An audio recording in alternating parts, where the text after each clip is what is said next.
Chapter 1. The Forgotten Temple. He came to us at dawn, when the desert was still wrapped in silence. The air smelled of sand and fire. His steps left no trace. He sat before us and spoke as if the wind itself were listening. "You believe you live upon the earth," he said, "but in truth, you live inside your own heart." No one dared to answer. His eyes contained something ancient, not age but eternity. He continued, "The heart is a temple forgotten by men. They seek the divine in the stars, in scriptures, in stone houses. But the real temple beats within their chest. Its doors have been closed by fear, its altars covered by the dust of thought, and yet the flame still burns there, waiting." He placed his hand on his chest and closed his eyes. The desert held its breath. For a moment the wind stopped. Every time you love, the temple opens. Every time you hate, it closes again. And every time you forgive, the flame grows stronger. He looked at us one by one. "You have been taught to pray with words, but the only true prayer is the vibration of a heart in peace. Your whole being becomes a prayer. When your heart beats in harmony with the source, one that the universe cannot ignore." This, he said, he stood and drew a circle in the sand, "is the image of your heart. It has no beginning and no end. It contains all things, and all things return to it." Then he drew a line through the circle. "This line is the mind. It divides what is one into two. It names, separates, judges, and the moment it does, you forget the temple." He looked toward the horizon, "But when you return to silence, where the first light of day was rising, when you breathe consciously and listen, and the circle becomes whole again. That is the meaning of the word soli sip. The line fades away. To be whole." He paused, and for an instant, I thought the sun rose from his chest rather than the sky. "One day," he said, "men will rediscover this temple. They will understand that God never left them. They simply stopped listening to the heartbeat of the world." He turned, and with a final smile that felt like dawn itself, he whispered, "Until that day, remember, the door of heaven is not above you. It beats within you." Then he walked away, leaving only footprints made of light. The heart does not speak with words. 3 moons passed after that first teaching. It speaks with sensations your body translates. He had gone north, but returned with the rainy season. This time he brought a woman who could not stop crying. She was not crying from sadness. She cried without knowing why. Her body trembled, her breath was erratic, her hands would not keep still. "She can't stop," said her husband, who had come with her. "The physicians say she is possessed. The priest tried to cast out demons. Nothing worked." He looked at her with a compassion I still remember. He knelt in front of her until he was at her height. "You are not possessed," he said softly. "Your heart is screaming, and your mind doesn't know how to listen." He placed his right hand upon her chest, over her heart. The woman shuddered. "Close your eyes," he asked. "Unveils try to stop anything. Just feel where the shaking lives." She obeyed, sobbing. Moments went by. "Where do you feel it the strongest?" he asked. "In my chest," she whispered, as if something wanted to come out but couldn't. "It is pain you never cried. What wants to come out is not a demon," he replied calmly. "Fear you never named. Anger you never expressed. Your heart has been keeping it for years." He asked her to breathe deeply and to imagine, with each exhale, that the pain left her chest like dark smoke, and now it overflows without your permission. To let it go, to hold it back no longer. The woman wept for a long time. She opened her eyes. Gradually her crying changed, deeper, cleaner. Then it stopped. Peace rested on her face for the first time in months. "It's gone," she said in wonder. "It hasn't gone," he corrected gently. "It expressed itself. It was released. Your heart had been trying to tell you something for years, but you didn't know how to listen, so it screamed the only way it could through your body." That night he gathered us. We were all shaken by what we had witnessed. "I will teach you something your ancestors knew, but that has been forgotten. The heart has its own language. It does not use words. It uses sensations: pressure, heat, cold, contraction, expansion." He touched his chest. "When you feel pressure here, your heart is saying." Each of these is a word in the language of the heart. "There is something you have not expressed." When you feel burning here, it says, "There is anger you have not released." When you feel cold here, it says, "But the mind does not know how to read these messages." "There is love you have not received." So it ignores them, and then the heart has to shout louder until that shout becomes illness. Each night before sleep, do this. Lying in silence, place one hand over your heart. He taught us to scan the body. Close your eyes and ask it, "What do you need to tell me?" Then wait. Not with the head, with the body. Notice what sensation arises. Where do you feel it? How does it feel? If it is pressure, ask, "What have I not said?" If it is burning, ask, "What have I not forgiven?" If it is emptiness, ask, "What have I not received?" Acknowledge it, then simply breathe into that sensation. Don't try to change it. That is all. I tried it that very night. Recognition is healing. I placed my hand upon my chest. I asked, at first nothing, as if something were pushing from the inside out. I stayed with a sensation, breathing into it. Then a pressure appeared, like a weight. Then a memory came. My father Sid's face. The words I never spoke before he died. I wept in the darkness of my cell. "I love you, thank you." Not a cry of pain, but of release. And at last I let them out. My heart had been keeping those unspoken words for years. Even though he was no longer there to hear them, the next morning something in me had changed. My chest felt lighter, as if I had put down a burden I hadn't known I carried. He saw me and smiled.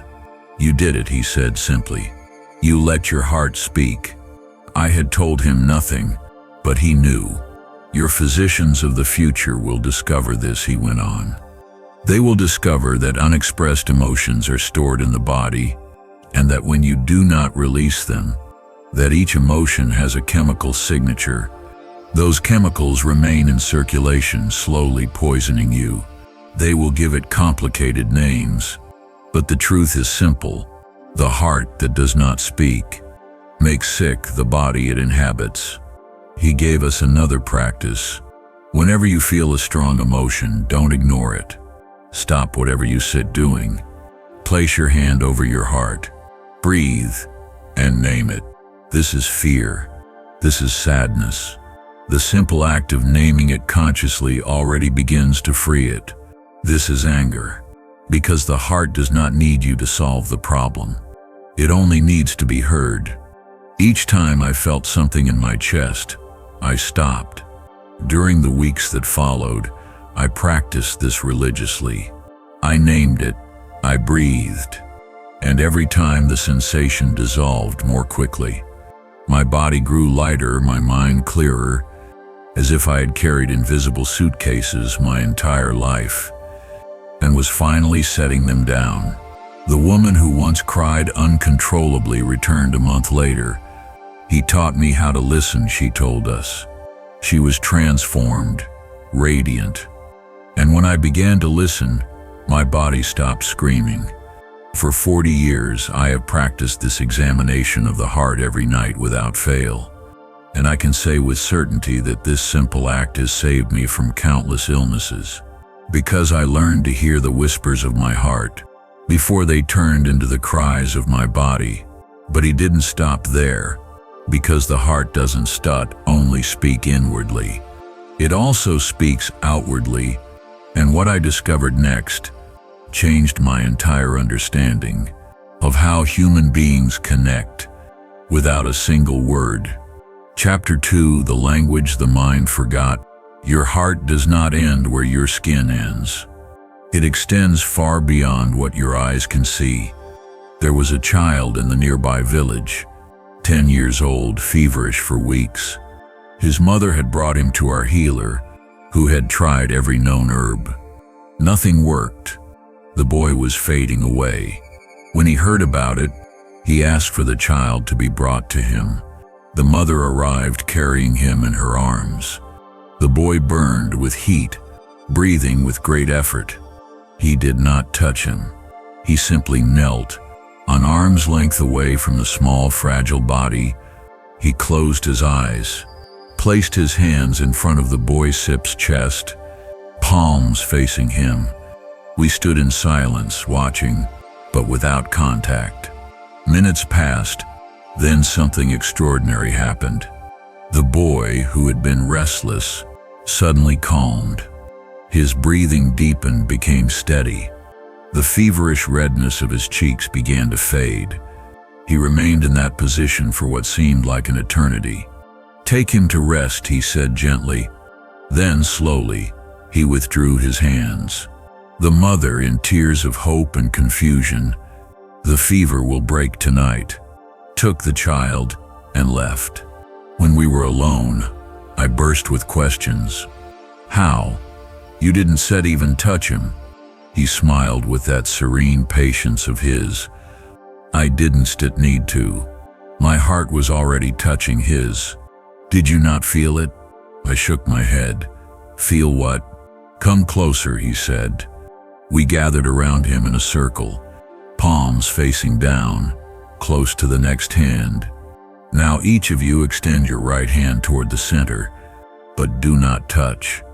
At first I felt nothing. We obeyed. Then gradually something subtle, a warmth, a faint pressure, as if something invisible existed between our hands. "Do you feel it?" he asked. We all nodded, astonished. "That is the field," he said.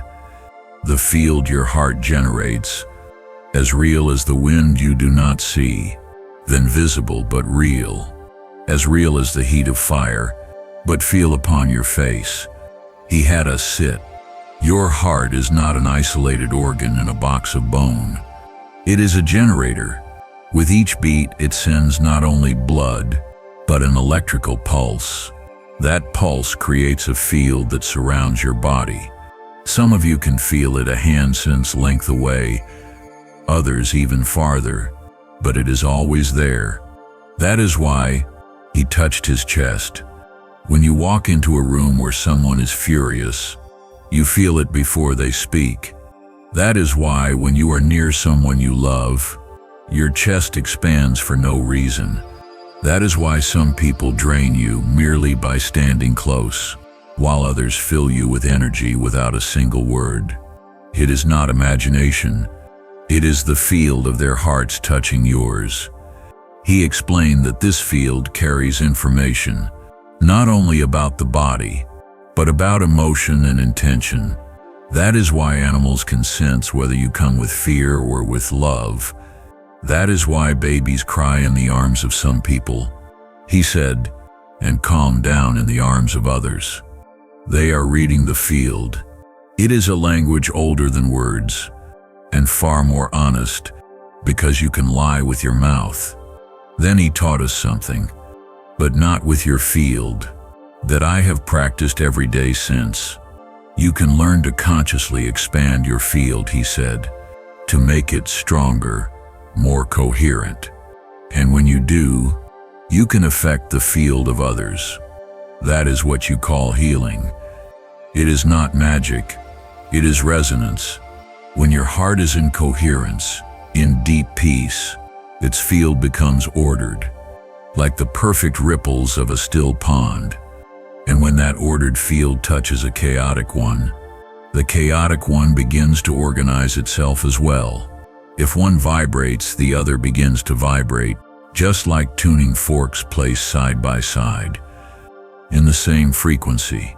He gave us the practice. Sit in silence. Place your hands over your heart. Breathe until you find that rhythm you already know. Imagine that with each heartbeat. Then when you feel coherence, your heart emits a wave. See it expanding beyond your chest, like a stone dropped into water, beyond your skin, touching everything around you, filling the room. I tried that night. At first it seemed like fantasy, but after several minutes, something changed. And with each wave, I could feel, or maybe imagine, those waves leaving my chest. Not only within me, a sense of peace expanded, but in the space around me. The next day, the mother returned with her son. The boy ran beside her, healthy, radiant. The fever had broken during the night, and it had not returned, just as he had said. "How did you do it?" I asked him privately. "I placed my field over his," he replied, "my coherence over his chaos, and his body remembered how to be in order. I did not heal him. That is all. His own body healed itself." He explained that this also works at a distance. It only needed someone to remind it how. The field has no strict physical limits. If you think of someone with clear intention, with your heart in coherence, your field can touch theirs, no matter where they are. That is why prayer works, not because God hears it, but because your field reaches the one you pray for. For years I have practiced this. I have sat beside the sick without touching them, only projecting coherence from my heart. I have seen improvements that words cannot explain. I have felt the fields of others touching mine, sometimes gentle as a breeze, sometimes powerful as waves against rock.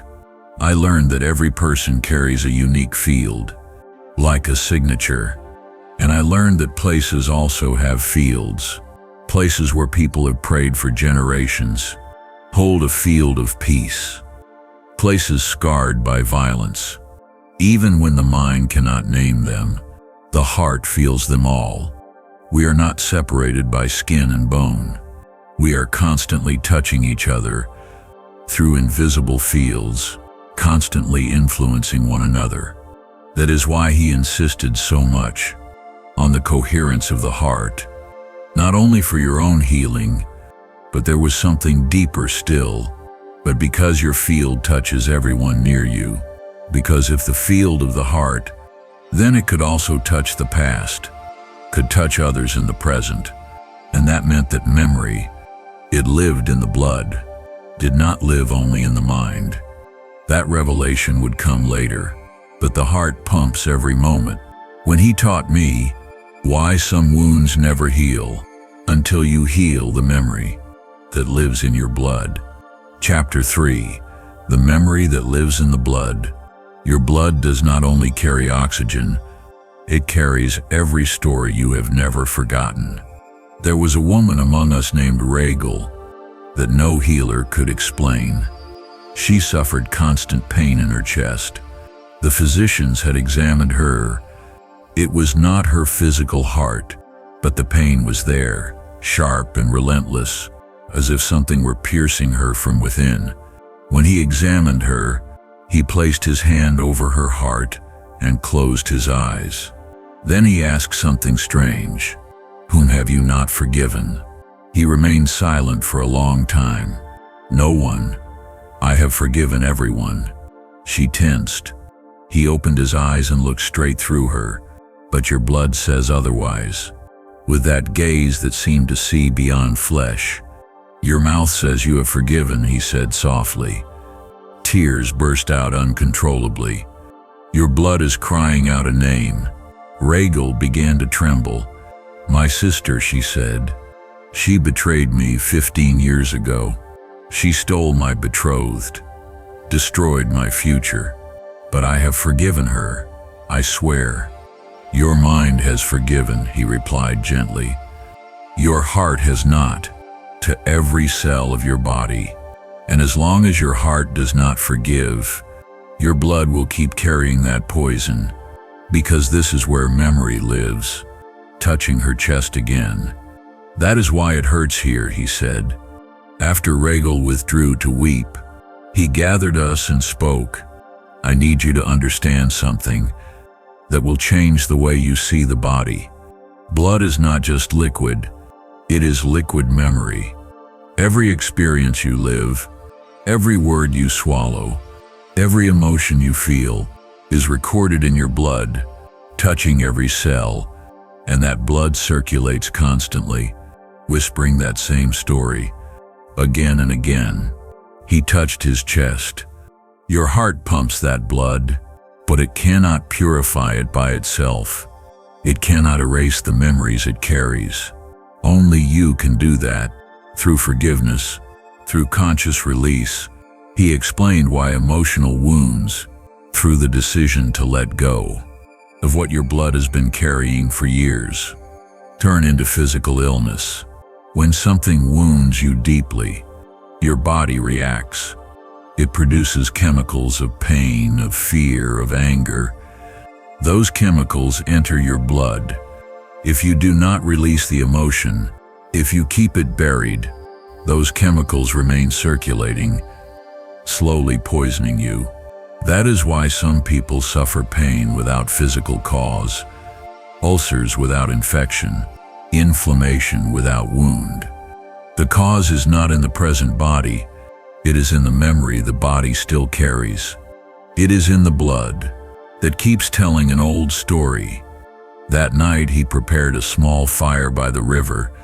The moonlight shone on the surface of the water like melted silver. Tonight, he said, you will let your blood speak and release its story. He called Regal to sit before him. He handed her a small bowl of clear water. This water will become your mirror, he said, when you look into it, but the memory your blood keeps repeating. You will not see your face. He asked her to breathe deeply, to place both hands over her heart, and to close her eyes. Now, he said, call to mind the one who hurt you most, not with the head, with the heart. See her standing before you. Do not speak yet, just feel. Her body began to tremble again. Tears rolled down her face. She sits here, she whispered. She looks at me and I feel everything again. He nodded. Good. That means your blood is remembering. Let it speak. Do not suppress it. She began to sob violently at first, then softer, deeper, until her breath found a rhythm between tears. Tell her what you never dared to say. Now, he said, speak from the blood, not the mind. Her words were broken, raw, filled with years of silence. Between sobs, she spoke. Finally, her voice softened. But because I can no longer carry this weight, not because you deserve it, I forgive you, and I set us both free. Now, he said. He nodded again. Let your tears fall into it. Dip your fingers into the water. This is how the blood releases its story. Through the water, through salt, through consciousness. She did as he said. The water rippled gently, as if breathing with her. Your blood, he said, is bound to the water of the earth. When you cry consciously, you are giving back to the river the emotion your heart no longer needs. And the river, which has carried the tears of all beings since the beginning, knows how to cleanse them. She stayed silent, still trembling. Her breathing slowed. Then a calm expression spread across her face. Her eyes opened, clear and bright. He smiled. The pain is gone, she whispered. No, it has been transformed. Pain does not disappear. It returns to the river and becomes wisdom. The next morning, she felt no trace of pain. Her face looked younger, her voice lighter. Even her movements carried a new rhythm, as if something heavy had been lifted from her blood. He gathered us once more. "Listen well," he said. "Forgiveness is not for the one who wronged you. It is for your blood. When you forgive, you tell your blood, you are free now." He paused, looking at the flowing river. "The water carries away what you release, and your blood in turn tells your body, we can live again." Why they bathed before ceremonies. They knew what modern men have forgotten. That is why ancient peoples prayed near rivers, that the earth herself purifies us when we let go. He turned to us, his voice barely above the sound of the current. "Every drop of your blood, remember this, is a drop of the ocean of the world. When you heal yourself, the world heals a little too." Days later, he told us that some memories in our blood, they come from those who walked before you, he said, do not even belong to us.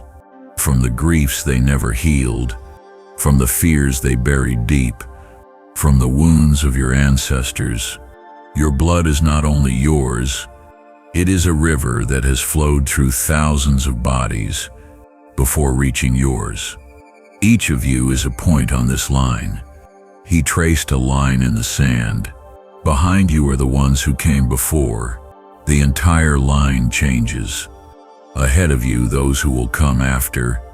When one point on the line is healed, when you heal your blood, you heal your lineage. A woman among us asked. By recognizing it, he smiled. How can we heal what was not ours to begin with? Say aloud, when you feel a pain, a fear, a pattern that seems older than you, by refusing to carry it any longer. This ends with me. Then breathe deeply and imagine your blood clearing, like a river after a storm. They want you to free them. Your ancestors do not want you to carry their burdens. Every time you heal, and then added quietly, he closed his eyes for a moment, they are healed through you. In the future, your scientists will speak of genetics, of the way memories are coded into the very structure of the body, of inherited trauma, what your ancestors already knew in their hearts. But those words will only describe. The blood remembers, and it can also forgive. Place your hand over your heart, he said. He told us to sit in silence. Tell them, I carry your love, not your pain, and call silently to all those who came before you.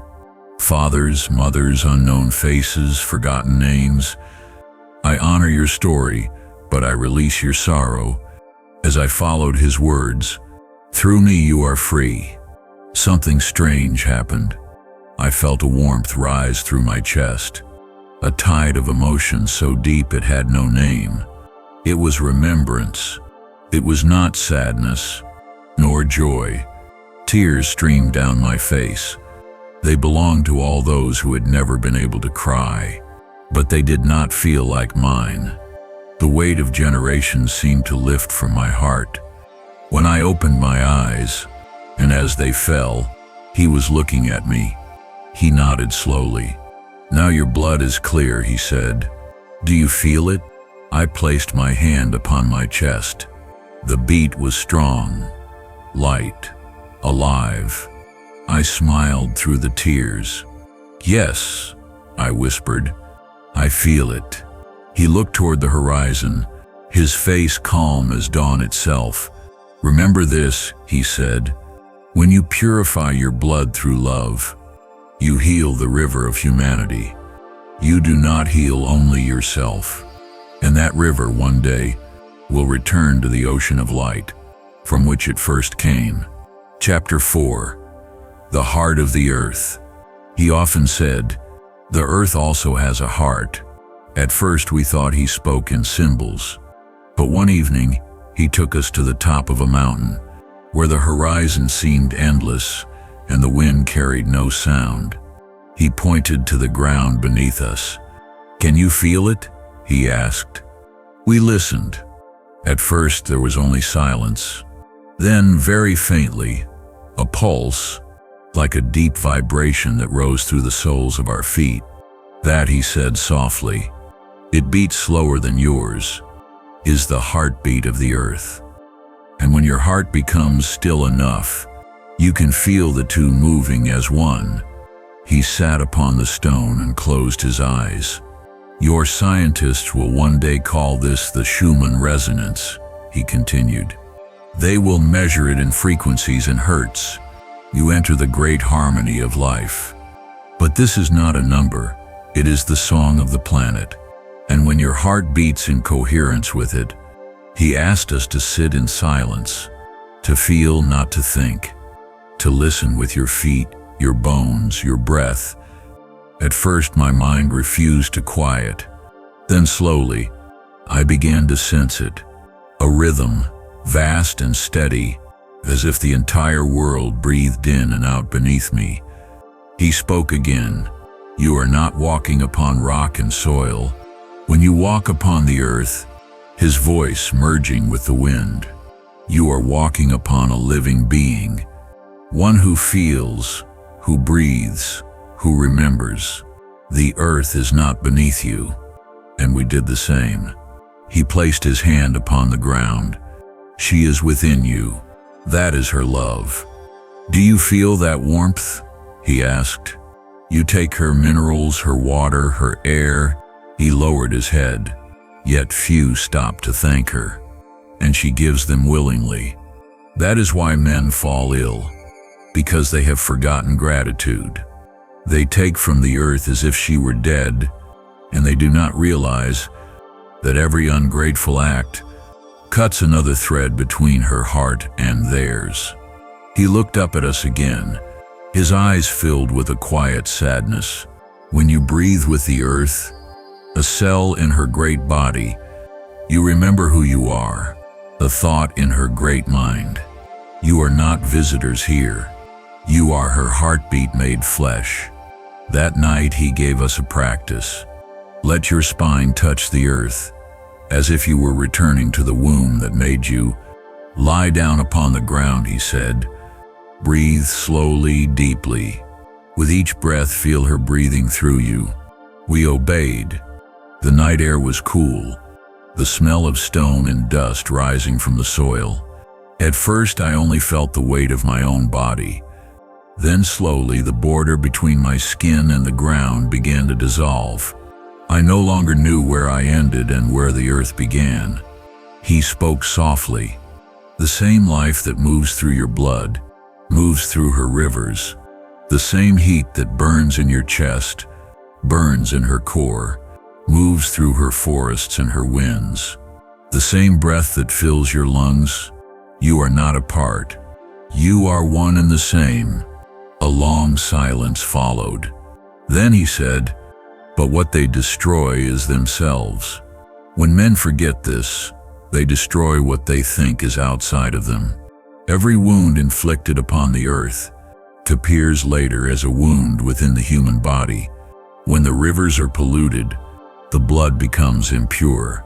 When the forests die, when the soil is poisoned, the lungs of humanity weaken. And you are part of it, because there is only one body. The stomach suffers. He stood and looked at the stars.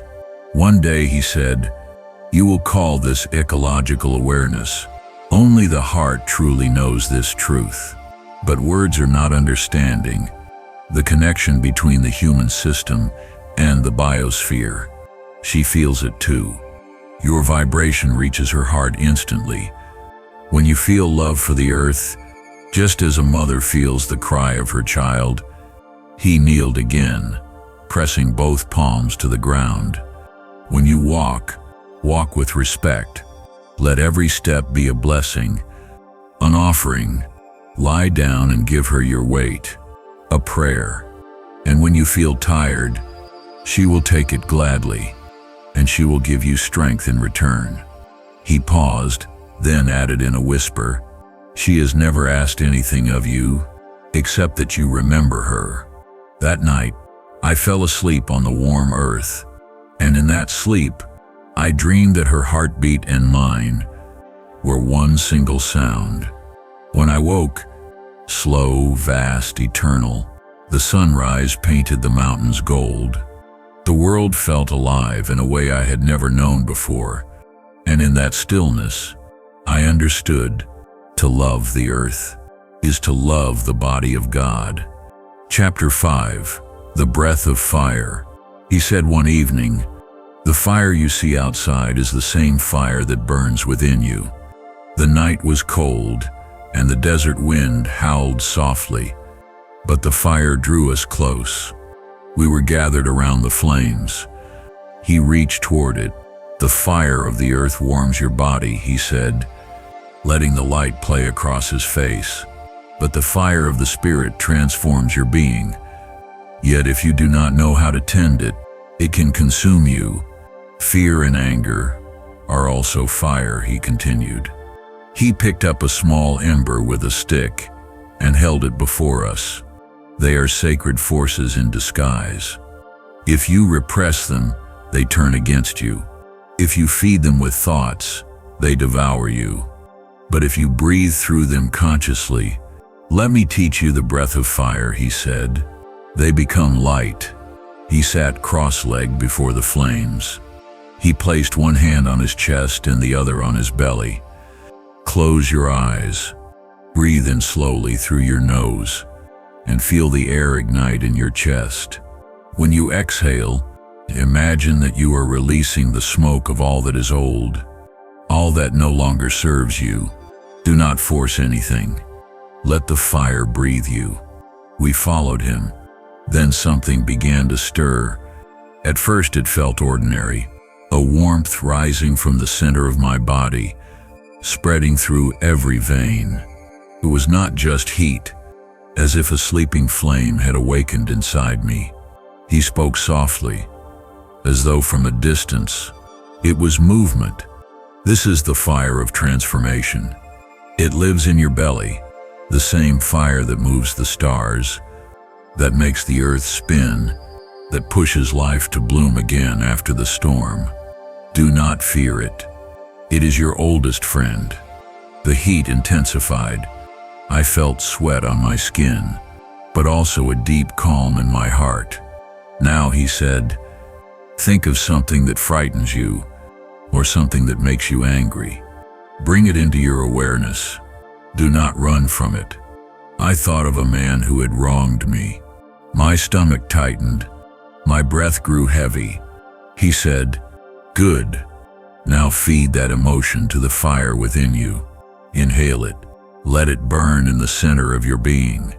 See it turn to light." I breathed it in, and suddenly the heat rose so strongly, I obeyed, that I could feel tears streaming down my face. But the tears were not of pain. They were of release. Every emotion is energy. When you let it pass through the fire of your heart, he whispered, it becomes light. When you hold it back, it becomes poison. He inhaled deeply, then exhaled a long, steady breath.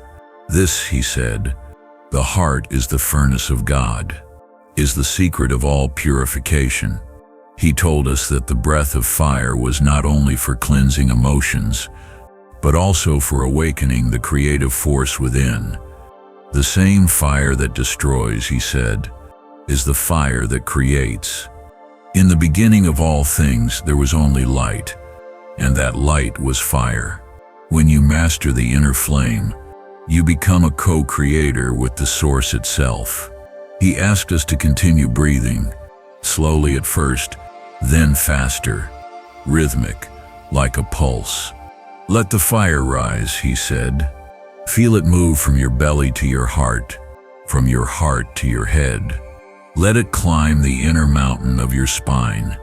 As we breathed, I began to feel as though something was climbing inside me, a spiral of heat, a golden current twisting upward through my back. When it reached my head, the world became silent. The air shimmered. He opened his eyes, glowing in the fire's reflection. Every sound turned to light. "That is the sacred fire," he said softly. It sleeps at the base of the spine. The ancients called it the serpent of light, waiting for the breath to awaken it. When it rises through the 7 doors of the body, it purifies every shadow. He looked at us with compassion. But beware, he warned, and turns flesh into light. If you awaken it without love, fire obeys no one but the heart. It will consume you. He drew 3 lines in the sand.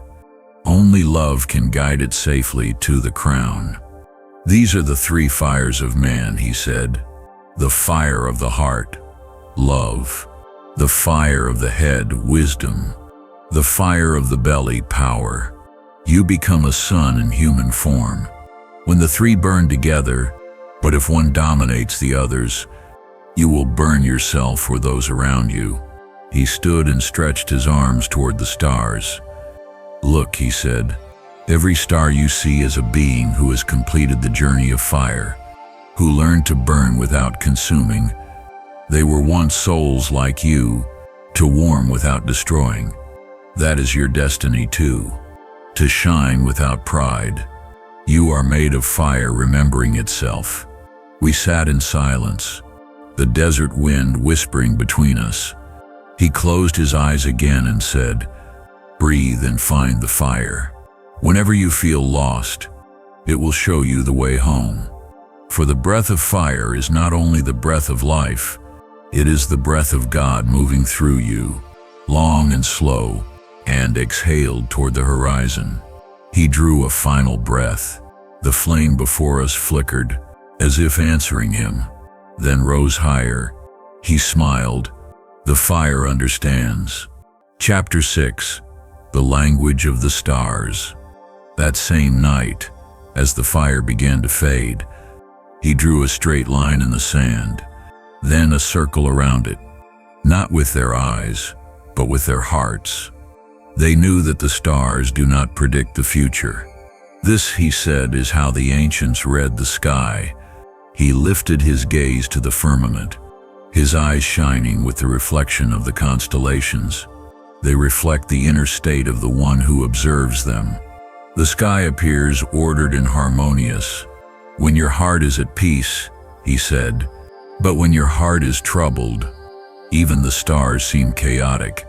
It is not the heavens that change. It is your perception. The outer world is the mirror of the inner world. Each grain here is a star, he said.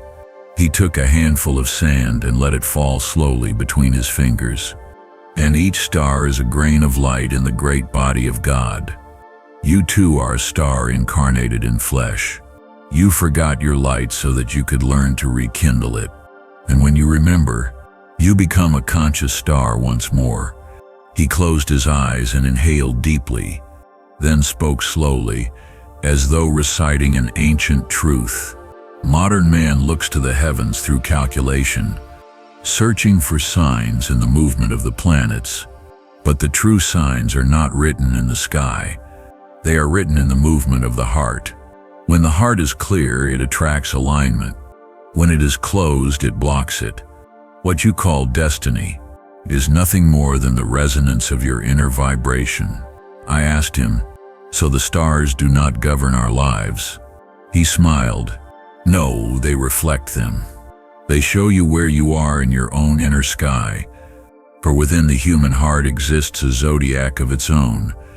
12 gates of emotion, 12 rays of consciousness. When those gates are open, the entire universe flows through you. He motioned for us to sit silently. Close your eyes. Breathe slowly.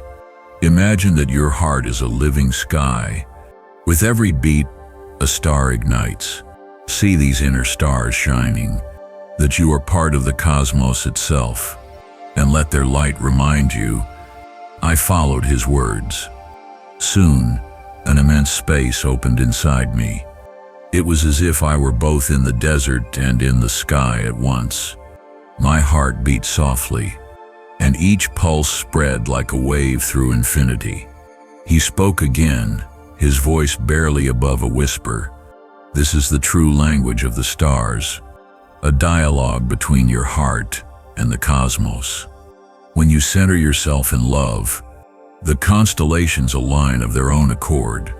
What you seek outside rearranges itself according to the light you emit. Become the sign. He opened his eyes and continued, "Do not chase the signs." His voice as calm as the desert wind. The universe does not demand that you understand it. It only asks that you listen. Knowledge comes from the mind, but wisdom comes from the heart. And it is through the heart that the stars speak to you. The silence that followed was so deep that even the wind seemed to stop and listen. The fire had died out, but the air glowed faintly with starlight. I looked up. I saw the heavens not as something distant, and for the first time, but as something alive, a great breathing organism, in which I too existed. Each pulse in my chest seemed to echo somewhere among the constellations. He said softly, "Every beat of your heart is a message to the universe. Every breath you take reaches the edge of creation. The stars are not far away. They are inside you. You came from them, and you will return to them. You are remembering your origin. That is why they seem to call to you when you look up." He smiled, a faint light crossing his face. "One day," he said, "your scientists will speak of quantum entanglement, of how everything is connected, how one particle affects another instantly, no matter the distance. But what they will describe with equations, he is the same thing I am telling you now. It has always known. The heart knows this without study. It speaks the universal language of resonance." And for a moment, he looked once more at the stars. I saw the same vastness reflected in his eyes. Then he said, "When you gaze upon the heavens, infinite, silent, eternal, do not ask for signs of your destiny. Phi. What reflection of myself am I seeing tonight? Ask instead, for the sky does not show the future. It shows the present state of your soul." He stood and drew a slow breath. "The stars are not outside of you. They are the memories of the light you once were. And when your heart becomes still, you will remember their language again. You will see that creation is not a distant miracle, but something that happens within you, with every heartbeat." Then, with a final glance at the sky, he whispered, "With every breath. When your heart shines with truth, that is the universe recognizing itself through you. The stars shine brighter in response." And as he walked away into the night, I felt as though the entire sky was breathing through my chest. Chapter 7.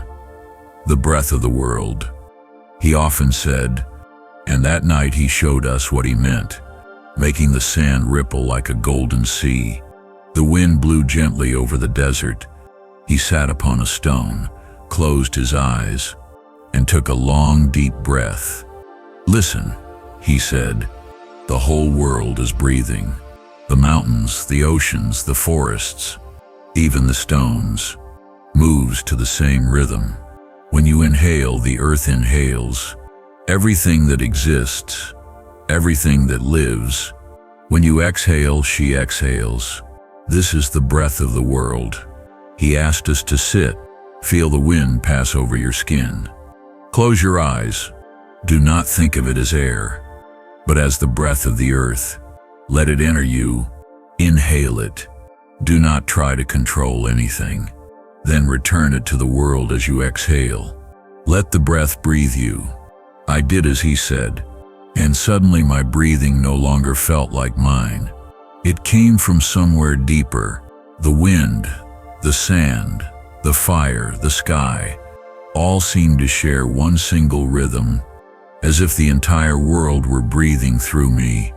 His voice soft, almost part of the wind itself. He spoke again. When you breathe consciously, you rejoin the great rhythm. You are no longer separate from the world.